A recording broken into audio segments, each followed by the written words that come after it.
Welcome to Building a Climbing Frame. This is a podcast series by me, Gecko, to accompany my new album. This is episode 2 and it focuses on Can't Know All the Songs. This song began to take form in late 2016. I was on tour in Nottingham. I just finished a show playing alongside my friend Liam O'Kane, and after most of the audience had left, we had hung around at the venue to have a few drinks and play some songs for each other.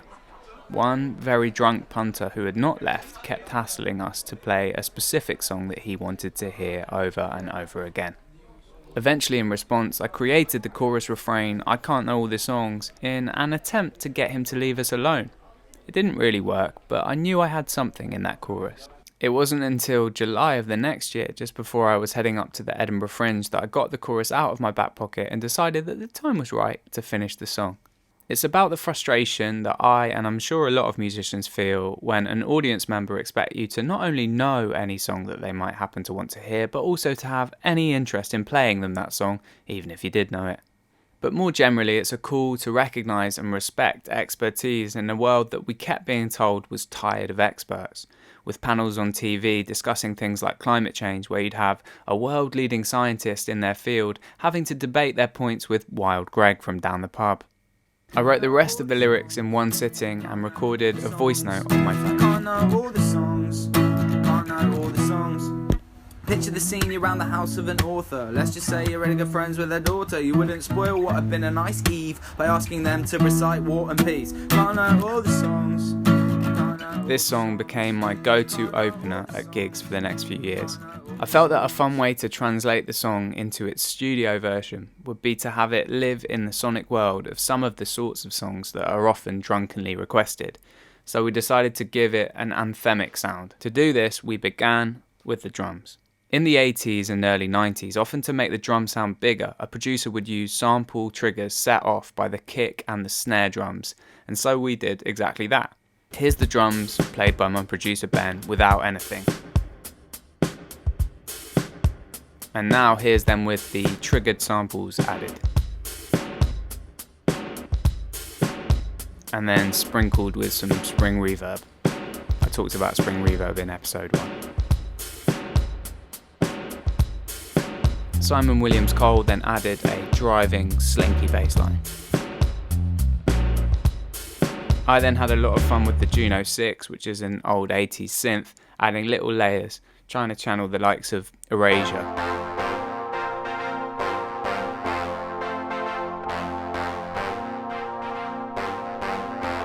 And Sai added some picked electric guitar to the palette.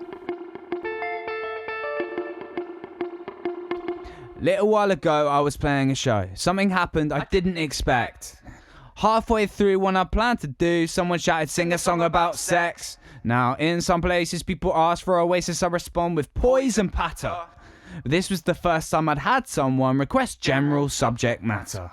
I can't know your imagined song. I can't know all the songs. This genuinely happened at a show at the Monarch in Camden. I was halfway through playing my song Milk Teeth and this guy shouted, "Sing a song about sex." I stopped the song, and to be honest, I got quite angry. This is one of those moments where it's nice to succinctly put into a song what I had attempted to say to him then. I hope someday he hears this and re-evaluates his life choices. The bridge section features a very recognisable chord sequence. It follows the pattern of Pachelbel's canon, I think that's how you say it, in D, which is a regular in adverts and weddings, also used in Coolio's See When You Get There, and a personal favourite of mine, Basket Case by Green Day.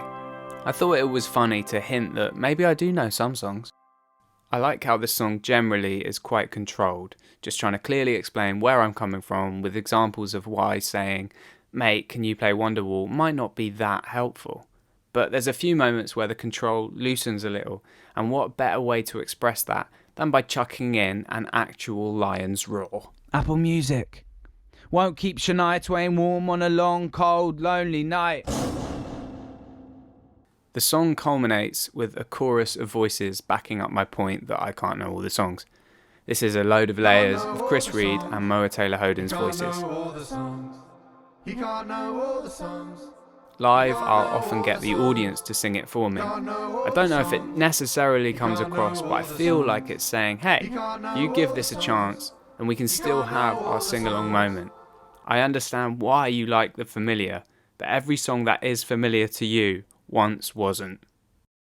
Finally, saxophone felt like the natural place for an anthem to finish. It was always going to be saxophone. Lydia Kenny laid down some textural lines, and then I asked her to try to have a rant at someone asking her to play something, but to convey that rant through the medium of sax. And this is the result.